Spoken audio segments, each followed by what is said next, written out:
Kiemba, leo umekwenda kuchukua fomu kwa niaba ya Ali Mayai. Tuambie zoezi limekwendaje? Zoezi limeenda vizuri.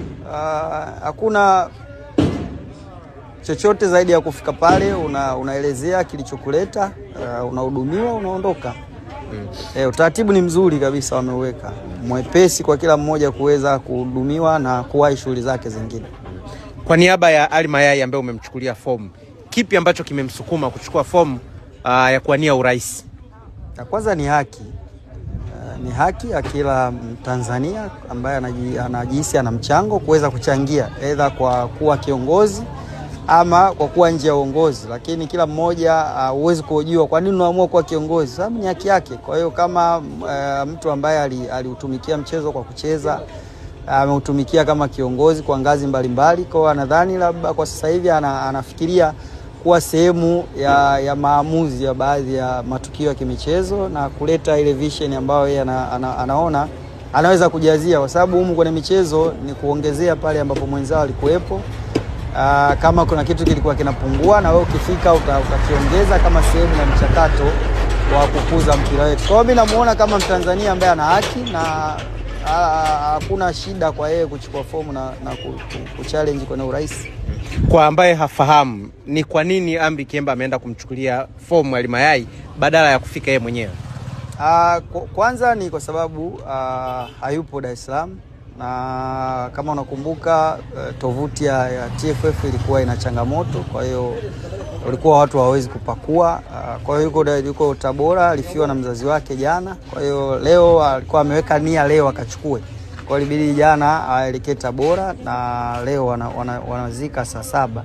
Kwa hiyo mchakato unaoendelea ni kwamba bana, kwa kuwa yupo Dar es Salaam hapo, kanichukulia hizo fomu kwa sababu unajua tarehe 20 zinatakiwa fomu ziwe zimerudi. Na Ali Mayai si mara ya kwanza anawania nafasi ya urais. Alishawahi kuwania lakini hakufanikiwa. Kipi ambacho ameona bado anacho na anaweza kusaidia mpira kuamua kuwania nafasi hiyo kwa mara nyingine tena? Cha kwanza, kushindwa sio kitu kibaya, kwa sababu ni sehemu pia ya kujifunza namna ambavyo vitu vinaenda, kwa sababu unaweza ukawa kwa nje ukawa hujui vitu vinaendaje. Kwa hiyo kwa sasa hivi ana uzoefu na chaguzi za chama, lakini pia unavokaa nje pia na wewe unaendelea kuboresha yale mawazo yako ambayo ulikuwa nayo na ulikuwa unahisi yanapaswa kuwa implemented kwenye mpira. Kwa hiyo kwa sasa hivi anakuja kwa sababu alikubali. Kwanza unajua na nini kwamba yeye alikubali kwamba mchakato ule umepita na ameshindwa. Na ndio maana alikuwa anaendelea kufanya shughuli za michezo na kushirikiana na wale walioshinda.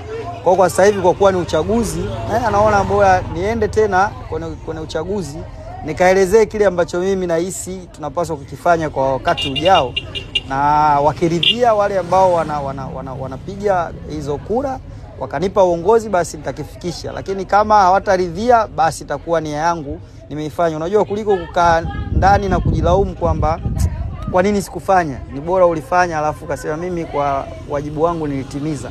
Lakini kilichokuwa inatakiwa ni watu wengine nao kutimiza wajibu wao kwa kuona namna gani tunaweza kwenda mbele. Kwa namna unavyomtazama Ali Mayai na namna ambavyo chaguzi hizi zilivyo, kwa uzoefu wako, unaona ana nafasi ya kushinda na kuwa kile ambacho anafikiria? Cha kwanza mimi naheshimu nia ambayo yuko nayo, kwa sababu sio watu wote wana nia hiyo ya kuwa viongozi, mbali na kutumika kwenye nyanja nyingi za michezo. Lakini kushinda au kushindwa, hilo ni tukio lingine ambalo kama mtu unaingia kwenye kupigania haki na unahisi uwanja uko flati, kila mmoja anaweza akashinda. Na ndio maana baada ya chaguzi maisha mengine yanaendelea. Kwa hiyo mimi kwanza namuona ana sifa, anaweza kuwa kiongozi. Kwa kile ambacho yeye amepitia, yeye ana faida ya kupitia kwa kuwa mchezaji. Ni faida kubwa kwa sababu anajua shida za wachezaji, sasa hivi anajua shida za walimu, anajua shida za waamuzi. Yaani vitu vingi ambavyo mimi naona kama yeye akiingia atakuwa ana kazi kubwa, kwa sababu unajua kuingia kwenye uongozi ni kuchagua kujipa kazi kubwa, kwa sababu unakuja kutatua yale ambayo watu wanahisi haendi.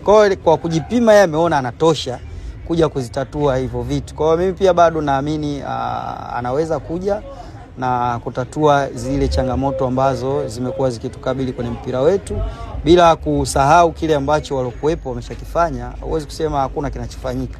Watu wanafanya, lakini haikuzui sasa na wewe kuja na mawazo yako na kujazia pale ambapo watu wameshafanya. Shukran, tumtakie kila la heri Ali Mayai Tembele. Karibu.